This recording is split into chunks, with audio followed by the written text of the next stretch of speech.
শুভ সকাল বন্ধুরা।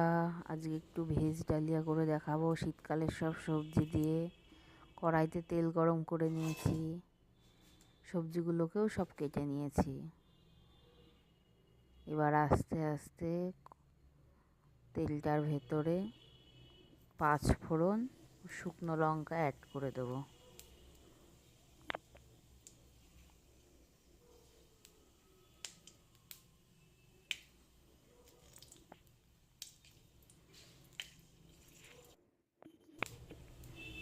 এরপর গাজর, আলু, ফুলকপি সব কিছুকে দিয়ে ভেজে নেব।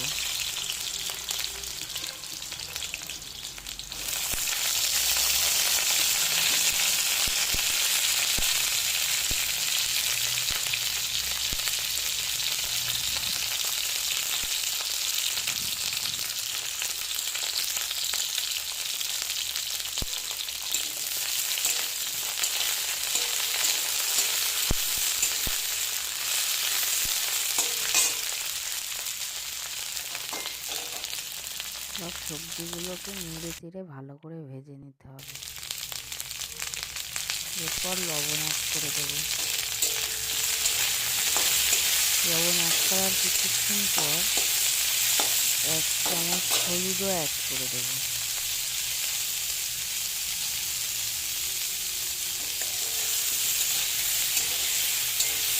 লবণ হলুদ দিয়ে ভালো করে ভাজা ভাজা করে নিতে হবে। এরপর পেঁয়াজগুলোকে দিয়ে দেবো। পেঁয়াজ দিয়ে রসুন দিয়ে এই ডালিয়াটা করলে না খেতে খুব ভালো লাগে। টমেটোগুলোকে দিয়ে দেবো। বেশি করে কাঁচা লঙ্কা দিলে ঝাল ঝাল হয়, সুন্দর লাগে।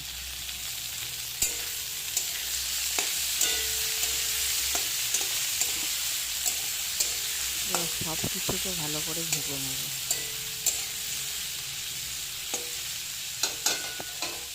এবার রসুনটাও অ্যাড করে দেবো। তারপরে মটরশুঁটিগুলোকে দিয়ে দেবো।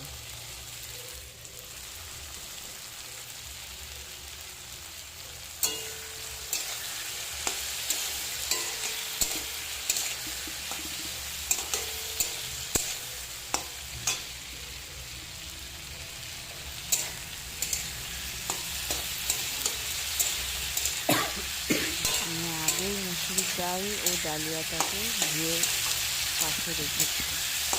ভালো করে ভাজা ভাজা হয়ে গেলে মুসুরির ডাল ও ডালিয়াটা অ্যাড করতে হবে।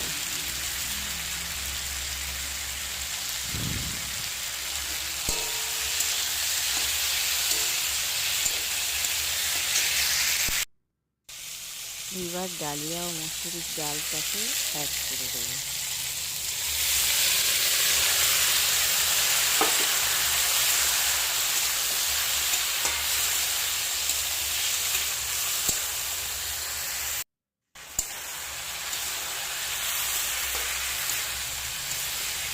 ভালো করে সব কিছুর সঙ্গে কষিয়ে নিতে হবে যতক্ষণ না কড়াইয়ে লেগে লেগে আসছে।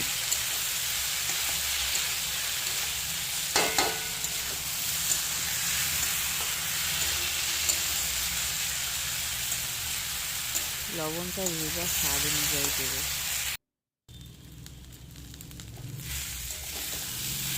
আমি পাশে আগের থেকেই গরম জল করে রেখেছিলাম।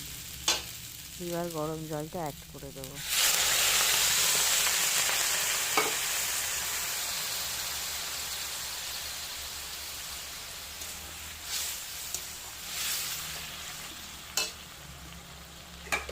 একটু বেশি করেই গরম জল অ্যাড করে দেবো।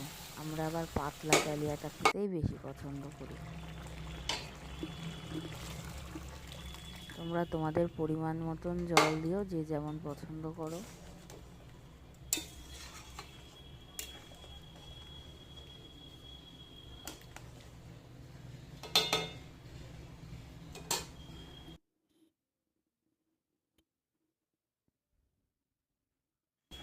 এইবার ফুটে ওঠা পর্যন্ত একটু অপেক্ষা করব।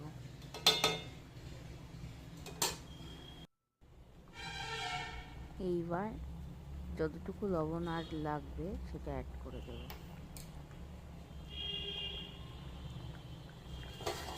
এবার ঢাকা দিয়ে দেব। ঢাকা দিয়ে 15 মিনিট ওয়েট করলে ডালিয়া রেডি। এবার ধনে পাতা কুচি ছড়িয়ে একটু চিনি দিয়ে ডালিয়া সার্ভ করে নিতে হবে। খেয়ে দেখো, এইভাবে ডালিয়া করলে খুব সুস্বাদু হয়।